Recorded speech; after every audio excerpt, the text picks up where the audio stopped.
Nous sommes très exactement le 7e jour du 8e mois de l'année 2019 et vous faites bien de nous choisir pour vous informer. Mesdames, Messieurs, bonsoir et bienvenue. Voici les titres. Des grandes décisions du Conseil des ministres de ce mercredi 7 août 2019, il faudra au titre des mesures normatives retenir entre autres la transmission à l'Assemblée nationale pour autorisation d'adhésion de la Convention d'Unidroit sur les biens culturels volés ou illicitement exportés, adoptée à Rome en 1995 et pour le compte des communications, entre autres décisions également, l'évaluation des enseignants reversés en agents contractuels de l'État en 2008 au primaire et au secondaire général. Le point détaillé du Conseil des ministres, c'est dans un instant. Le drame dont Bopa et plus précisément le lac Aémé ont été témoins le lundi dernier continue de susciter désolation et indignation dans le rang des populations béninoises. Le bilan provisoire qui annonce une douzaine de morts et 5 rescapés creuse davantage ces sentiments d'affliction. Vous suivrez au cours de cette édition les mots des citoyens béninois. Le tour préliminaire de la Coupe de la Confédération Total CAF 2019-2020 qui se déroulera à Nouakchott en Mauritanie connaîtra la participation d'Esaü Football Club. C'est en effet la première participation de Esaü FC à une compétition africaine. Nous vous inviterons au cours de ce journal à suivre l'élément consacré à cet événement majeur.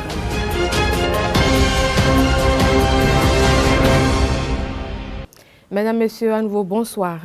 La transmission à l'Assemblée nationale pour autorisation de l'adhésion de la Convention d'Unidroit sur les biens culturels volés ou illicitement exportés adoptée à Rome le 24 juin 1995 et la mise en place d'un système d'information pharmaceutique intégré, plateforme e-pharmacie sont entre autres les décisions prises au cours du conclave gouvernemental de ce mercredi 7 août 2019. Pour plus de précisions, je vous invite à suivre le ministre des Affaires étrangères et de la coopération Aurélien Agbenochi. Il est au micro d'Abdelkader Achirou et de Anifat Boukari. Sélection du cabinet japonais architecte Endo Takeshi et association Co Limited Trade pour la maîtrise d'œuvre complète des travaux de construction de l'hôpital de zone d'Adjara à Vrankou à Promisérité, 3A, de l'hôpital de référence de Ouida et de l'hôpital et de l'extension de l'hôpital de zone d'Alada Tofo Zé. En exécution à la décision du Conseil des ministres, en date du 27 mars 2019, le ministre de la Santé a engagé les négociations avec le cabinet architecte Endo Takeshi en vue de la construction et l'équipement d'un hôpital de 150 lits dans la zone sanitaire Adjara à Vrankou à Promisérité, la construction et l'équipement d'un hôpital de référence de 150 lits à Ouida, l'extension et l'équipement de l'hôpital de zone d'Alada Tofo Zé dans le cadre de sa transformation en centre hospitalier universitaire avec l'ouverture des services de réanimation, de grands brûlés, de traumatologie et de salles de cours. Les négociations qui ont été conduites ont permis de retenir ce cabinet pour la maîtrise d'œuvre complète de ces différents projets et constitue une étape importante en vue de la construction des infrastructures sanitaires ci-dessus énumérées. Le ministre de la Santé et les autres ministres intervenant dans la mise en œuvre du projet sont instruits de signer le contrat de marché et de veiller à sa bonne exécution. Mise en place d'un système d'information pharmaceutique intégré, plateforme e-pharmacie. Ce système permettra d'optimiser et de sécuriser la traçabilité des médicaments tout au long du circuit qu'ils effectuent. Ainsi, chaque médicament pourra être suivi du laboratoire jusqu'au patient et ce faisant, sa qualité et son intégrité seront garanties depuis la fabrication jusqu'à la dispensation par le pharmacien. Le gouvernement, en faisant de la lutte contre les faux médicaments son cheval de bataille, veut assurer la fiabilité du médicament en corrigeant les insuffisances du mécanisme actuellement déployé par la centrale d'achat des médicaments essentiels et consommables médicaux CAME. Le nouveau dispositif vise à déployer de façon radicale et intègre le réseau logistique qui permet d'interconnecter tous les acteurs de l'écosystème pharmaceutique, la plateforme centrale qui recueille toutes les informations nécessaires à la traçabilité du médicament, les outils nécessaires à la sérialisation et la digitalisation. Pour ce faire, le ministre de la Santé engagera les négociations avec des sociétés spécialisées dans le domaine et le ministre de l'Économie numérique accompagnera le processus. Le compte rendu d'actes de vandalisme sur des équipements publics munis de systèmes d'alimentation solaire et la restructuration de la société d'exploitation du guichet unique du Bénin Ségub SA était également au cœur des grandes décisions prises au cours du conclave gouvernemental. Aurélien Agbenochi pour en savoir davantage.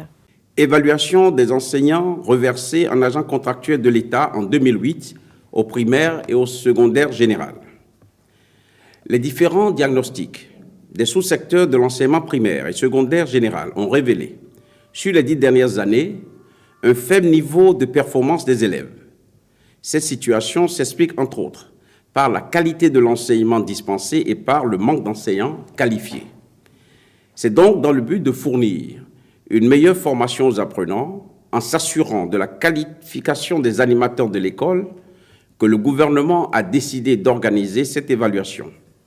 Elle vise principalement à identifier les besoins en renforcement des capacités des enseignants concernés afin d'y apporter des réponses appropriées. Pour ce faire, elle consistera en des compositions dans les disciplines enseignées. Ainsi, à la maternelle, l'évaluation portera sur une épreuve d'étude de cas et une en pédagogie appliquée. Au primaire, il s'agira de 2 sujets au choix, portant sur une étude de cas en pédagogie appliquée et une épreuve de mathématiques. Pour les enseignants du secondaire, l'épreuve portera et permettra d'évaluer les connaissances théoriques et professionnelles en fonction des cycles où ils interviennent. En autorisant la tenue de cette évaluation pour le samedi 24 août 2019 sur toute l'étendue du territoire national, le Conseil des ministres tient à rappeler qu'elle est obligatoire. En conséquence, il invite tous les enseignants concernés à y prendre part et les rassure que toutes les dispositions sont prises pour le bon déroulement des compositions. Compte rendu d'actes de vandalisme sur des équipements publics munis de systèmes d'alimentation solaire.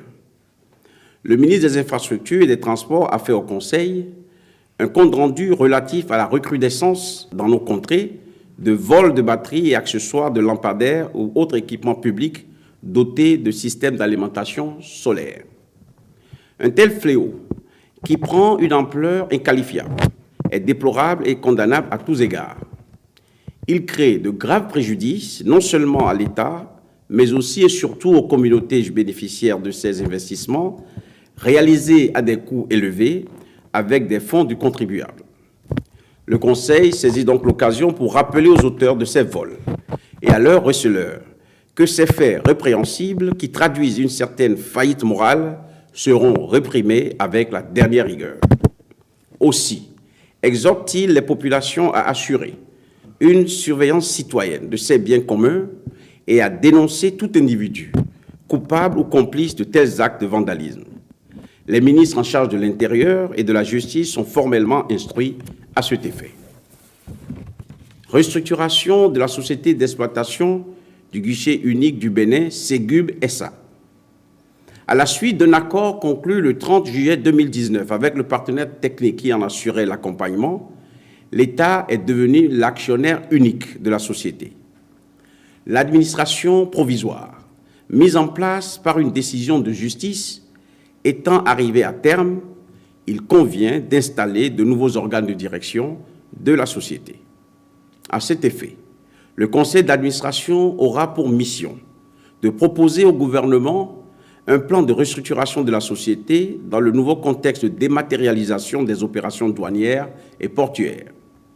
D'ores et déjà, le dit conseil a proposé au Conseil des ministres qu'il a entériné la nomination de M. Isidore Kodo au poste de directeur général de la société. Enfin, au titre des manifestations et rencontres internationales. Une douzaine de morts et 5 rescapés, dont un nourrisson de 3 mois. C'est le bilan provisoire du naufrage qui a eu lieu sur le lac Aimé le lundi 5 août passé. Endeuillés et touchés au plus haut point par la triste nouvelle, les citoyens béninois se sont prononcés sur le drame. Voici le condensé de leurs propos.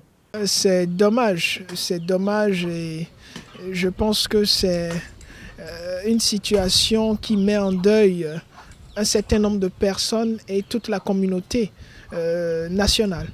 C'est grave, surtout lorsqu'on essaye de comprendre ce qui s'est passé dans le fond. On nous parle d'environ une douzaine de personnes décédées et comme élément explicatif, on nous parle d'une probable surcharge et d'une certaine vivacité du vent.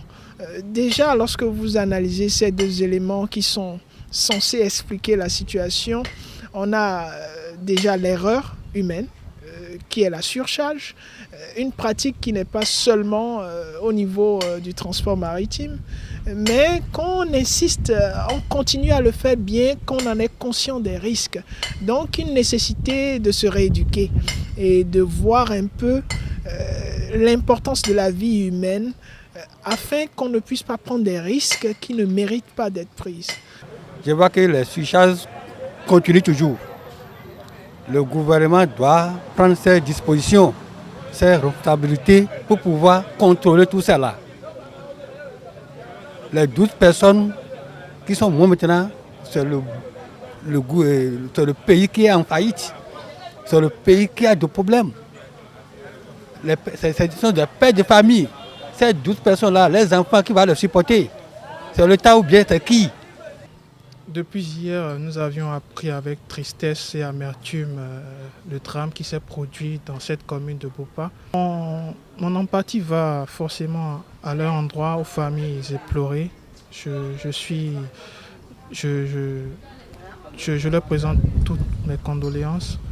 Mais après, il faudrait se poser les bonnes questions. Ce qui s'est passé, c'était évitable. Même si à une première analyse, on parle du vent et de la surcharge comme facteurs qui ont provoqué le drame. Le vent, c'est un élément climatique, c'est difficile à maîtriser. Par contre, la surcharge, elle pouvait l'être. C'est dommage que des choses comme ça puissent arriver encore en 2019. La responsabilité face à un drame, c'est compliqué.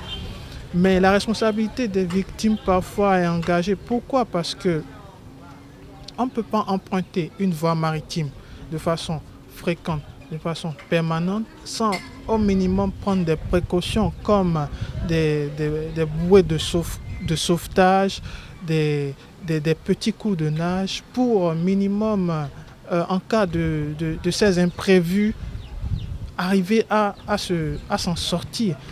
Les réseaux GSM, système fort mobile communication au Bénin, ont pour objectif de faciliter l'accès aux plateformes cellulaires et satellites à travers les lignes internationales. Cependant, la rude concurrence sur le marché de la communication les pousse à rivaliser d'ingéniosité pour se défaire de la domination de leurs adversaires. Un état de choses qui semble impacter négativement sur les prestations de services proposées et offertes aux abonnés béninois. Dans l'élément qui va suivre, certains citoyens béninois apprécient justement ces prestations.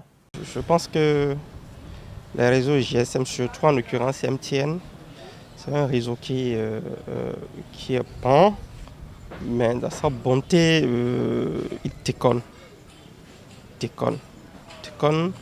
Vous pouvez faire des forfaits. Si par exemple vous faites des forfaits, quand bien même il y a forfait sur votre SIM, dans votre portable, quand vous appelez, parfois ça ne passe pas. Et surtout pour l'Internet, ça s'épuise rapidement. Bon, cette affaire des réseaux GSM dans notre pays, je dirais c'est une difficulté de tout le temps. C'est une difficulté quotidienne que nous vivons avec les GSM. Nous allons parler d'abord par rapport au réseau. Bon, des fois, on ne trouve pas le réseau. Il y a des quartiers à Cotonou ici, même quartier Saint-Cécile tout près. Des fois, je rends visite à des gens là. Pour communiquer, c'est difficile. Pas ça. Par rapport à ces trucs de forfait et autres qu'on nous attribue quelquefois, il y a toujours des difficultés par rapport à ça. Par moment, vous faites ces forfaits-là et puis ça disparaît. Je ne sais pas pourquoi ça se passe comme ça. Voici à présent la page sport de ce journal. ESAE Football Club fera sa première apparition en compétition africaine ce samedi à Nouakchott face à l'ASC Nîmes de la Mauritanie au tour préliminaire de la Coupe de la Confédération Total CAF 2019-2020. À la veille de leur départ, Richard Biot et ses poulains effectuent les derniers réglages. Le coach Richard s'est exprimé sur la préparation de sa troupe avant l'expédition. Nous sommes prêts. Bon, nous avons eu des petits problèmes dans la préparation, mais aujourd'hui nous sommes prêts. On dit que nous sommes prêts. Ouais, physiquement, je crois, vous allez constater, vous avez dit, quand on a livré nos 2 matchs amicaux de préparation, on était à bout de souffle dans les 15 dernières minutes parce que physiquement on n'était pas prêt. Mais on a eu le temps de travailler cet aspect de la chose et puis aujourd'hui on peut tenir 90 minutes sans souci. Une équipe, c'est un tout, c'est un ensemble. S'il n'y a pas les titulaires, il y a leurs remplaçants qui vont faire le jeu. Il s'agira de jouer selon les consignes et vous aurez, une chose est sûre, vous aurez une équipe compétitive. Il est bien vrai, on va souffrir un peu par rapport à l'absence de ces noms que vous venez de citer, mais une chose est sûre, une équipe c'est un ensemble, les autres sont là aussi pour jouer leur partition. Donc une chose est claire, nous aurons une équipe compétitive. Nous comptons nous entraîner demain matin parce que probablement si nous devons partir, nous allons partir demain soir. Et la dernière séance ce serait la prise de contact avec le stade à Nouakchott. Donc quant au plan de déplacement, je crois que nous allons transiter par le Sénégal et nous allons rejoindre Nouakchott par la suite. Donc si maintenant nous devons partir tard dans la nuit de demain, donc j'aurai une dernière séance aussi demain soir. Mais si c'est dans la soirée carrément, donc il n'y a pas une séance. La dernière séance serait pour demain matin. On peut dire que nous sommes sereins. On se dit que nous allons faire un match face à un adversaire qui est habitué de la compétition. Mais cela ne nous empêche pas d'aller les titiller, d'aller faire un bon résultat là-bas. Il s'agira pour nous d'aller jouer comme on a l'habitude de le faire, de prendre le match comme tout autre match, seulement cette fois-ci en évitant d'aller à l'abordage, c'est-à-dire en évitant de donner trop d'espace à l'adversaire. Vous savez, nous jouons à l'extérieur, il s'agira pour nous de jouer compact, ne pas libérer les espaces, fermer les espaces, essayer de contenir l'adversaire. Et bon, nous ne connaissons pas l'adversaire et procéder peut-être certaines fois en contre-attaque. Mais une chose est sûre, nous allons jouer compact dans un bloc très compact pour éviter de se faire surprendre.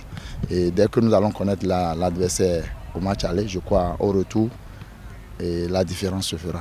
Vainqueur de la Coupe du Bénin 2019, le 16 juin dernier, ESAE-FC a reçu à cette veille du match aller sa prime de victoire. C'est une somme dont le montant s'élève à 5 millions de francs CFA. Mesdames, Messieurs, c'est maintenant fini. Merci de nous avoir suivis. Passez d'agréables moments en compagnie des programmes de ESAE TV.